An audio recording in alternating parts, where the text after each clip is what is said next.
sebaiknya kita berdoa terlebih dahulu yuk. Berdoa dimulai.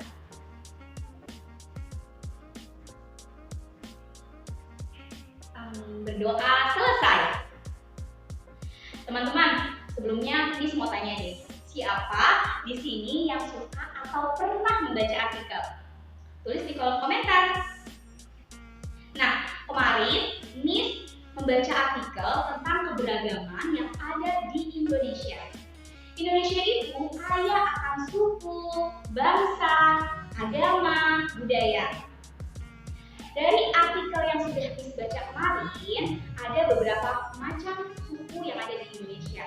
Di antaranya adalah suku Jawa, suku Sunda, suku Asmat, dan masih banyak lagi. Teman-teman, tahu nggak sih pembentukan artikel itu supaya mudah dipahami dan dimengerti oleh si pembaca, diperlukan gagasan pokok atau gagasan utama dan gagasan pendukung. Oke teman-teman, untuk lebih lengkapnya, yuk kita saksikan video berikut ini. Nah teman-teman, apa sih yang dimaksud dengan gagasan pokok dan gagasan pendukung?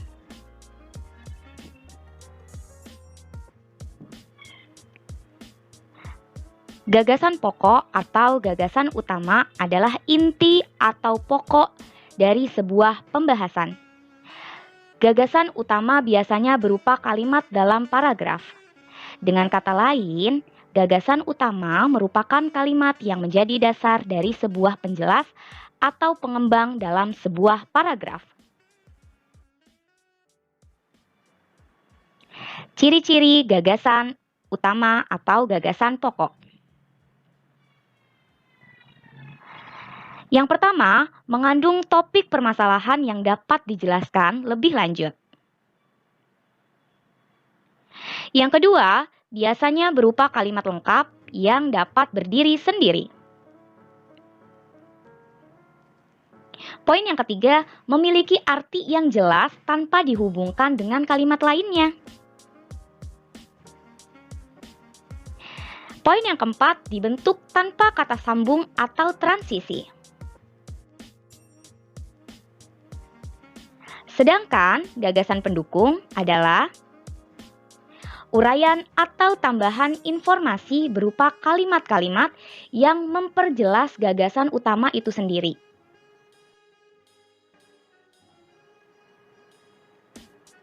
Berikut ini adalah ciri-ciri gagasan pendukung. Tidak dapat berdiri sendiri, lebih khusus dari kalimat utamanya. Biasanya disajikan dalam bentuk contoh, data-data, atau kalimat penjelas. Selanjutnya, langkah-langkah dalam menemukan gagasan utama atau gagasan pokok. Yang pasti, teman-teman harus membaca teks wacana secara berulang-ulang dengan cermat. Pahami inti pembahasan yang sedang dibahas dalam teks wacana. Temukan kalimat utama pada teks wacana di tiap paragrafnya. Bacalah teks berikut. Bentuk persatuan dalam keberagaman di sekolah.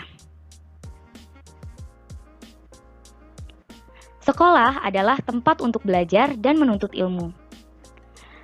Lingkungan belajar harus dijaga semua warga sekolah. Tujuannya agar suasana sekolah mendukung peningkatan prestasi siswa. Salah satu caranya adalah dengan menerapkan persatuan di sekolah. Di sekolah, kita mempunyai banyak sekali teman. Mereka memiliki perbedaan dengan kita. Ada yang berbeda kelasnya, dan juga berbeda suku. Ada yang dari suku Jawa, Sunda, Sumatera. Meskipun berbeda-beda, kita harus hidup rukun tanpa membeda-bedakan kelas, suku, dan agama. Rukun dengan teman di sekolah membuat kita lebih semangat dalam belajar. Sikap tolong-menolong di sekolah sangat penting untuk menumbuhkan kepedulian. Tolong-menolong tersebut dilakukan untuk kebaikan. Misalnya, tolong-menolong jika teman sedang kesulitan. Teman yang mengalami kesulitan membutuhkan bantuan dan perhatian. Menjenguk teman yang sakit, membantu teman yang terkena musibah, sedangkan tolong-menolong dalam keburukan tidak boleh dilakukan. Nah, berikut ini adalah gagasan pokok dari teks di atas. Gagasan pokoknya yaitu sekolah adalah tempat untuk belajar dan menuntut ilmu. Ingat ya teman-teman, gagasan pokok adalah inti dari teks bacaan atau wacana di atas. Nah, sedangkan gagasan pendukungnya yaitu lingkungan belajar harus dijaga semua warga sekolah. Tujuannya agar suasana sekolah mendukung peningkatan prestasi siswa. Di sini, di gagasan pendukung ini ada kalimat penjelas dan kata-kata sambung. Selanjutnya, gagasan pendukung yang kedua yaitu di sekolah kita mempunyai banyak teman. Gagasan pendukung yang ketiga, sikap tolong-menolong di sekolah sangat penting untuk menumbuhkan kepedulian. Teks kedua, bacalah teks di bawah ini dan tentukan gagasan utama dan gagasan pendukungnya. Bangsa Indonesia merupakan bangsa yang sangat kaya akan seni dan budaya. Hampir setiap daerah memiliki kesenian yang berbeda. Di Pulau Sumatera saja terdapat banyak kesenian daerah, khususnya tarian seperti tari saman, tari piring, dan banyak sekali tarian lainnya di pulau ini. Belum lagi di Bali yang dikenal dengan tari pendet dan tari kecaknya. Tentunya masih banyak tarian dari berbagai daerah yang tidak dapat disebutkan. Dari tarian saja sudah membuktikan bahwa seni dan budaya Indonesia sangat kaya dan beragam. Selanjutnya, yuk kita tentukan gagasan utama dan gagasan pendukungnya. Nah, gagasan utamanya adalah bangsa Indonesia merupakan bangsa yang sangat kaya akan seni dan budaya.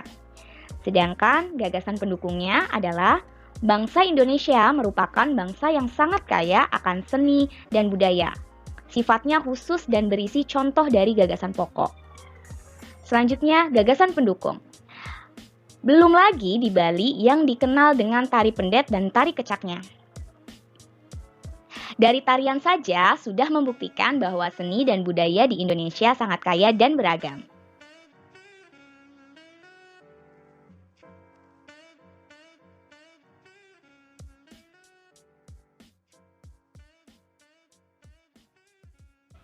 Oke teman-teman, gimana? Sudah disimak video pembelajaran tadi? Diingat-ingat ya. Nah, setelah mempelajari materi tentang gagasan utama dan gagasan pokok, jangan lupa kita juga belajar tentang keberagaman yang ada di Indonesia. Miss harap teman-teman semua dapat memahami dan membedakannya. Jangan lupa kerjakan tugasnya. Miss akhiri, wassalamualaikum warahmatullahi